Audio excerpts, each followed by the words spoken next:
Good morning, everybody. I just want to welcome you to my first vlog. I guess it's the new way of calling a blog that's a video, a vlog. Actually makes sense. But I want to wish everybody a happy Friday. And my first vlog, I wanted to talk to you and just really give you an introduction of who I am and where I came from so that you will know a little bit more about me, and going forward, you'll get to understand a lot more about me and how I've struggled and how I've dealt with that. First, I will note that before every vlog, that I am not a licensed therapist. I'm not a great speaker, um, but these blogs will be raw and only based on my experiences and my point of view. So I've done a couple notes today. So you're just gonna have to bear with me because, like I said, this is very new to me, and I'm very anxious right now. Um, but I'm gonna put it out there and advocate for myself and for other people. But here it goes.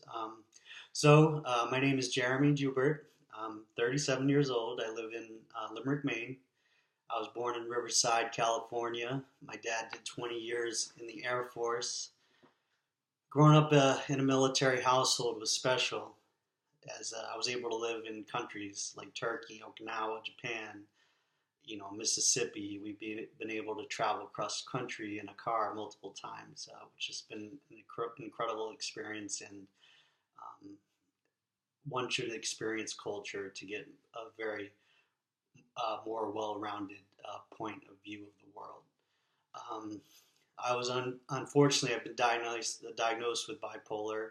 Um, I actually have rapid cycling bipolar, which is the worst, and anxiety disorder, for which I've dealt with for the past 20 years.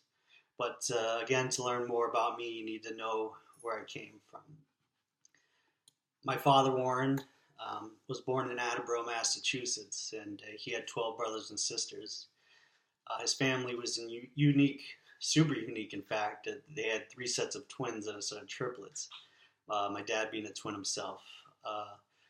Though my late Pepe, who I loved still more than anybody that you could ever imagine, they never had much money. They lived in the projects. He always said he was the richest man, as he had my meme and his kids. Now, as I'm getting older, I'm starting to see what he had meant. When I was in high school, my father was diagnosed with cancer. That news hit me like a ton of bricks. I consider my father to be my best friend, but not only my best friend, but a role model, and always look up to him as he is like my Superman. He's the kindest man you'll ever meet, and I strive every day to be just like him. Um, but as far as the cancer, I think my mother, Leah, and my sister Jackie, and myself took this harder than he did. It was sad to see him suffer and lose all of his hair, but he had fought. Um, excuse me. We had fought through it. It has been in remission for many, many, many years.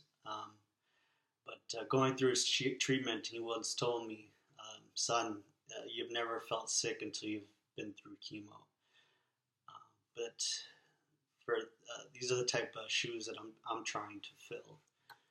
My mom, Leah, was born and raised in the Philippines and met my father while he was stationed in Clark Air Force Base. She too grew up very poor and lost both of her parents at a very young age. I've seen firsthand how people live in the Philippines, and I will say it's a hard life. She also came from a big family as well and was raised by her brother Arthur, who is an amazing. My mom, she's just an amazing person, and minus my wife, I think she is one of the strongest women I know, and she will do absolutely anything for her family and her friends. My sister Jackie has been my best friend since I can remember. Growing up, we did everything together as we only had each other. We were moving, every 3 to 4 years. She now has two amazing amazing children, Caleb, my nephew, and my goddaughter, Elise, and her husband, Craig. And they're great parents, and I love them very much. I was blessed to have loving parents, friends, a great sister, and a talent to play any sports. I spent my life playing soccer, baseball, football, gymnastics, tennis, you name it. Sports were always a way for me to meet people, um, and it was invaluable when I was moving every 3 to 4 years. I sailed through life without a care in the world. Then it started. I knew something was wrong, but I didn't know what it was. I later found out I was diagnosed with anxiety disorder when I was a junior in high school. This too hit me like a ton of bricks. For many months, I slept on my parents' floor as I truly thought that I was going to die when I went to sleep and I would never wake up. It's it's actually incredible how anxiety can just fester from the fear of being anxious. With treatment, I was able to cope and get back to a normal life, but it's never left me. I was honored to be selected as the most friendliest in my high school class of 1998. To be honest, during high school, I never cared much about my grades or learning, and I regret that every day. I got into drugs to fit in, and we all know how well that works out. After high school, I gave up sports and replaced it with partying. I was lost, and I was trying to find my way. I tried college, moving to different countries, in the Air Force, all of which didn't work out. I was lucky, though, to find a job working the third shift for Fidelity Investments as a print operator, um, and that actually began my career in the IT field, in which I worked in for 14 years before becoming ill. The last year or so, I moved from job to job as I was trying my hardest to work to help my wife with the bills, but my illness just made it almost, well, it made it impossible. Um, but before I go any further, let me tell you about someone extremely special. Her name is Michelle Joubert, and she's my wife. Words can't describe how awesome a person she is. I am very blessed to have met her and her loving family. She works as a quality assurance analyst for a mental health provider here in Maine full time, and also works as an online professor for Lesley University in Boston. And she does her own practice here in Biddeford on Saturdays and Wednesdays as well. She works 3 jobs so we can make ends meet. As a man, I am ashamed I cannot provide for my family, and that I cannot fulfill a lot of the vows that I honored when I agreed to when I got married, and that hits home a lot because I feel like I lied to her and I lied to her family. Um, but moving forward, Michelle, she majored in dance movement therapy, and her dream has always been to have her own practice. Again, something I cannot make happen. She spent 3 years in Africa helping the local community. Most say I found the perfect woman for me. She is a therapist, but I assure you, she is much more than that. How did we meet?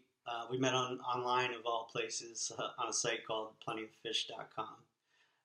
Michelle was actually the one who reached out to me, and I let her know this all the time, as I was not keen on the idea of meeting someone online. But I am so glad that she did, though, as that email changed my life forever. We met the day after Christmas 5 years ago. Well, actually, it was about 7 years ago, and have been in love ever since. I popped the question to her at the Great Wall of China in Beijing back in 2011, and was married in June of 2012. She's my everything. As for myself, I've been through hell these past 7 years. When you have a sickness like a bipolar and anxiety disorder, your world and unfortunately the people around it, it revolves around you and them. You get manic or you get depressed. Couple that with anxiety disorder, and you get an absolute mess. I've always liked material things, and I've never been good with money. Now, as I'm in the middle of going through bankruptcy and I don't have two nickels to rub together, I finally realized what my Pepe was talking about all those years about being the richest man. Uh, Money is something that's not real.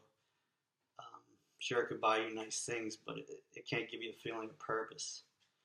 Um, I now see the value of things like family, friends, and relationships, and that it takes hitting rock bottom.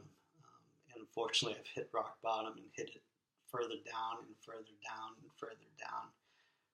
But through that struggle, I've also gained my perception of the world, and my the way that I can view it. I can see it from more of a wide angle, and I believe that's what's going to help me get through my illness. I'm trying my best to be a bit better friend, husband, brother, son, etc. I've been through copious amounts of medicine over the years, which unfortunately have not worked. I think the worst feeling uh, about taking all these different types of meds was not the side effects, but the false hope that each medicine would not work, as I always was being told, we as in doctors would figure out this chemical imbalance. After 7 years of trying meds like lithium and Depakote, I have advocated myself only to get down to 3 meds now. One that I take for my anxiety, one that I take for my mood, and then one I take for agitation and anger. But what comes along with the illness is also hospital visits, psych wards. I've been in the hospital well over 10 times, just just this year, with more hospital visits this year being because this was the first year that I really did not want to be alive, and I always said to my family and my friends I would never do anything as selfish as to take my own life, to hurt them, or um, to hurt anybody. But I was put in such a crap situation because I didn't want to be around, and I didn't have that option of taking that easy way out, which there's always help for, and I'll tell you that right now. But this year has been very, very hard for me, and I continue to fight. And I think that love, I think now is what drives me, and is still continuing to help me, give me strength, and move forward. Illnesses, they'll take a lot from you. Bipolar took my career, it took my friends, it took my finances, it took my personality. It takes a lot from you, and unfortunately, you just got to kind of pick up the pieces and try to what I call reinvent yourself. And it's so much harder than you could ever imagine. I actually thought that I could beat bipolar, and I lost, obviously, but I gave it my best go because in my mind I still haven't accepted the things that have gone down in the past 7 years, or what I have still faced ahead of me. But anyways, I've created this blog to help promote mental wellness. I have created this blog to help promote mental wellness awareness, and also describe the different types of struggle one endures with these illnesses. And illness and struggle, it could be from anxiety, depression, bipolar, schizophrenia, autism, Asperger's, addiction. I mean, these are all types of struggles. Losing loved ones. So if you know struggle, then you know struggle. But I'm doing this also because I want to advocate for people that are too sick to advocate for themselves. And I also want to advocate to try to help people that may have a loved one or somebody they have in their life that is going through a rough time or have been diagnosed with some of these illnesses, that there are ways to help them. And I'll give some advice and some stuff that has helped me throughout the years. And most importantly, I want to let folks know with mental illness, you're not alone. You're not alone. And you don't have to suffer in silence. There's always help available. I'm always available through PM. I might not have all the right answers, but I do have a pretty good insight of a lot of things, and I am a very good listener.